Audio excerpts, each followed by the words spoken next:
우리는 지난 시간 하나님의 섭리에 따라 사울과 사무엘이 만나게 되는 과정을 살펴보았습니다. 사무엘은 사울로 하여금 소명에 대한 확신을 주기 위해 세 가지 표징에 대해서 예언을 합니다. 그리고 사무엘은 사울에게 기름을 부어 그를 왕으로 세우시는 하나님의 뜻을 전합니다. 이 세 가지 표징이 사울에게 이루어지고 여호와의 영이 크게 임하였습니다. 그래서 사울은 하나님으로부터 자신이 부름받았다는 사실을 깨닫게 됩니다. 사울이 왕이 되는 과정은 세 단계로 살펴볼 수 있습니다. 먼저 기름 부음이 있었지요. 또 사울은 온 백성 앞에서 제비뽑기를 통해 공개적으로 이스라엘 왕으로 세워집니다. 온 이스라엘 백성 중에 한 사람을 뽑았는데 베냐민 지파에 사울이 뽑힌 것입니다. 그러나 사울을 왕으로 인정하지 않는 사람들도 있었습니다. 그러나 사울은 암몬과의 전투에 승리함으로 비로소 백성들에 의해 왕으로 인정을 받게 됩니다. 사울은 선지자인 사무엘의 기름 부음을 받았기 때문에 굳이 제비뽑기가 필요하지 않습니다. 그러나 하나님이 제비뽑기를 하게 하시는 이유를 두 가지로 살펴볼 수 있습니다. 하나는 하나님은 사울에게 제비뽑기를 통해서 다시 한번 왕으로서의 소명에 대해 확인시켜 주시는 것입니다. 이처럼 하나님은 우리를 부르실 때 우리가 확신을 갖고 순종하도록 증거를 주십니다. 마음의 소원을 주시고 그 소원이 확신이 되어 사명을 감당하게 하십니다. 그리고 또 다른 이유는요, 사울이 백성들의 요구로 세워지는 왕이기 때문이지요. 하나님으로부터 기름 부음을 받은 것뿐만 아니라 백성들의 선택이라는 과정이 또한 필요했기 때문입니다. 여기서 하나님은 성령의 내적 증거는 항상 성령의 외적 증거를 동반한다는 것으로 우리에게 확신을 주십니다. 제비뽑기를 통해서 사울이 뽑혔는데 그를 찾을 수가 없습니다. 사울이 진보다리 사이에 숨었습니다. 물론 이것을 사울의 겸손으로 이해할 수 있습니다. 9장 2절에 의하면 사울은 아주 외모가 훌륭하고 키가 큰 인물이었다고 합니다. 그러나 영으로 충만한 사람은 아니었을 것이라고 생각이 됩니다. 하나님이 여러 징조를 통해서 그에게 확신을 주시고자 했지만 하나님이 하시는 일에 대한 믿음이 없었던 것으로도 보여집니다. 후일 사무엘은 이것을 일컬어 왕이 스스로 작게 여길 때 하나님께서 당신을 왕으로 세우셨다고 말합니다. 사울이 왕으로 선출되었지만 그는 아직 일부 백성들로부터 인정을 받지 못합니다. 10장 27절을 보면 이 사람이 어떻게 우리를 구원하겠냐며 멸시합니다. 아마도 사울이 가장 미약한 베냐민 지파 출신이어서 그의 지지 세력이 약했기 때문일 수 있습니다. 사사기 마지막 베냐민 전쟁에서 베냐민 지파는 거의 멸족하다시피 하였습니다.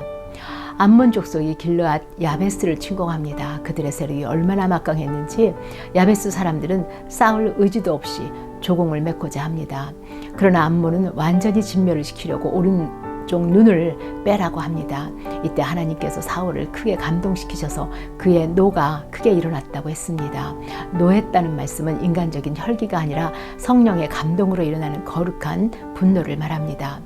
성령의 능력으로 사울은 전쟁에 이기게 됩니다. 이를 통해서 하나님께서는 사울의 왕권을 확고하게 세워주십니다. 우리는 이것을 통해서 깨달을 수 있는 교훈이 있습니다. 우리 삶에도 끊임없이 크고 작은 전쟁이 일어납니다. 때로는 우리 앞에 닥쳐온 위기와 역경이 하나님의 뜻을 이루어가는 기회가 될 수 있습니다. 전쟁의 위기를 통해서 사울의 왕권이 확고하게 세워지듯이 우리의 삶의 위기에도 하나님의 섭리가 우리 인생을 선하게 인도하실 것입니다. 그래서 우리는 이사야 55장 8절의 말씀처럼 하나님의 생각은 우리의 생각과 다르며 하늘이 땅보다 높음 같이 하나님의 생각은 우리의 생각보다 높음을 인정하지 않을 수 없습니다. 그리고 사울처럼 하나님의 사역을 감당하기 위해서는 우리는 먼저 성령의 감동과 인도하심을 받아야 합니다. 스가랴 4장 6절에 보면요, 만군의 여호와께서 말씀하시되 이는 힘으로 되지 아니하며 능으로 되지 아니하며 오직 나의 신으로 되느니라고 하셨습니다. 하나님의 일은 어느 개인의 능력으로 되는 것이 아니지요. 오직 성령의 힘으로만 될 수 있습니다. 전쟁 후 백성들이 사울을 왕으로 세우는 것을 반대했던 사람들을 죽이겠다고 합니다. 사울은 여호와께서 구원을 베푸신 날 사람을 죽이지 못하도록 그들을 만류합니다. 사울은 왕위를 거부하는 사람들에게 보복하지 않습니다. 그리고 이스라엘을 구원한 공로를 모두 하나님께 드립니다.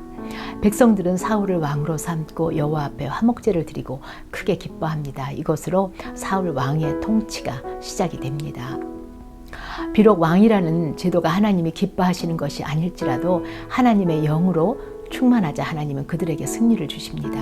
그들이 스스로를 작게 여기고 겸손하게 여길 때 하나님은 구원을 베푸십니다. 그러나 그 승리가 그들 스스로를 높이게 되자 교만은 패망을 불러오게 됩니다.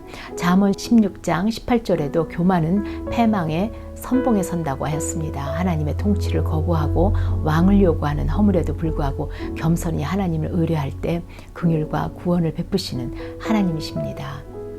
만약 잘못된 선택으로 오늘 위기의 자리에 있으신가요? 하나님 앞에 겸손히 나가 하나님의 새로운 구원의 역사를 경험할 수 있기를 바랍니다. 오늘 12장은요. 사무엘의 고별서교라고 볼 수 있습니다. 이제 사사가 통치하던 신정 정치에서 왕정 국가가 됩니다. 그리고 사무엘은 백성을 이끌던 리더에서 뒤에서 기도로 섬기는 중보자가 되는 것입니다. 사무엘은 자신이 어려서부터 백성들에게 얼마나 청렴하게 섬겨왔는지를 말합니다. 그리고 만약 부정하였거나 악을 행하였다면 갚겠다고 말합니다. 그는 하나님 앞에서 또 사울왕 앞에서 증언하겠다고 합니다. 그리고 하나님이 출애굽부터 이스라엘 백성에게 어떻게 행하셨는지를 말합니다. 이웃의 왕들이 쳐들어올 때마다 백성들이 부르짖으면 하나님이 구원해 주셨습니다. 그런데 이스라엘 백성들은 구원하시는 하나님을 바라보는 것이 아니라 왕을 구하는 것입니다. 이제 사무엘은 백성들의 완악함을 보고 경고합니다. 너희들이 왕을 뽑고 하나님을 따르지 않으면 왕도 너희도 다 멸망할 것이라고 합니다. 이 말을 듣고 백성들이 두려워하자 오직 너희의 마음을 다하여 하나님을 섬기라고 합니다. 그리고 21절에 여호와께서는 너희를 자기 백성으로 삼으신 것을 기뻐하셨으므로 여호와께서는 그의 크신 이름을 위해서라도 자기 백성을 버리지 아니할 것이라고 말합니다. 그리고 사무엘은 나는 너희를 위해 기도하기를 쉬는 죄를 하나님 앞에 결단코 범하지 않고 선하고 의로운 길을 너희에게 가르치겠다고 말씀합니다. 하나님을 버린 백성이 하나님께로부터 버림받지 않았던 것은 사무엘의 기도 때문이라고 생각합니다. 사울 왕은 그동안 하나님의 영으로 인해 전쟁에서 승리를 하였습니다. 이제 블레셋으로부터 독립하기 위해 믹스바 전투를 일으킵니다. 그때 이스라엘 백성들이 위급함을 보고 요동하기 시작합니다. 8절에 보면 사울은 사무엘이 정한 기한대로 일획 동안을 기다렸으나 사무엘이 길갈로 오지 아니하며 백성이 사울에게서 흩어졌다고 했습니다. 이 전쟁은 미리 사무엘과 약속된 전쟁입니다. 약속한 때가 오면 사무엘이 와서 제사를 지내고 하나님의 축복 속에서 전쟁을 치르기로 한 것입니다. 그런데 시간이 되어도 사무엘이 오지 않습니다. 백성들은 두려워서 숨거나 도망을 갑니다. 블레셋이 곧 쳐들어올 것 같습니다. 그러자 사울은 자신이 번제와 화목제물을 가져와 제사를 드립니다. 제사 드리기를 마치자마자 사무엘이 도착했습니다. 왕이 행한 것이 무엇이뇨? 사울은 변명합니다. 백성은 내게서 흩어지고 당신은 정한 날 안에 오지 아니하고 블레셋 사람이 나를 치러 올 것 같아 부득이 번제를 드렸다고 말합니다. 상황이 위급해지자 사울은 자신의 판단대로 스스로 번제를 드리고 전쟁에 임하려고 했습니다. 이 사건으로 사울은 결국 패망의 길로 가게 됩니다. 사울의 예배는 잘못된 예배입니다. 그는 하나님께 영광을 돌리기 위한 것이 아니지요. 전쟁에 승리하기 위한 도구로 예배를 드리는 것입니다. 마치 홈리와 비느하스가 언약궤만 가져오면 전쟁에 이길 것이라고 생각한 것과 같습니다. 사울이 사무엘과 약속한 날이 7일이었습니다. 7이란 숫자는 완전 숫자이지요. 온전한 기다림입니다. 그러나 사울은 7일째가 되자 불안해졌습니다. 자신이 기대하는 시간이 지나자 조바심이 난 거지요. 그러자 블레셋이 나를 치러 길갈로 내려올 것이라고 생각합니다. 사무엘은 사울이 번제를 드리자마자 왔어요. 7일을 지나지 않았던 거지요. 그러나 사울은 사무엘의 약속을 신뢰하지 못한 것입니다. 우리도 이와 같은 실수를 많이 하지요. 기다림에 실패하는 모습입니다. 보이는 상황이 나빠지면 더 이상 기다리지 못합니다. 믿음은 곧 기다림이에요. 기다림의 실패는 믿음이 없다는 증거입니다. 믿음은 바라는 것들의 실상에 보지 못하는 것들의 증거이기 때문입니다. 믿음은 보이는 상황이 아니라 보이지 않는 것을 바라보는 것이지요. 하나님의 살아계심을 믿고 또 그 약속을 붙잡고 기다림에 승리하시는 우리 모두가 되기를 축원합니다. 함께 기도하시겠습니다. 우리의 왕 되신 하나님을 찬양합니다.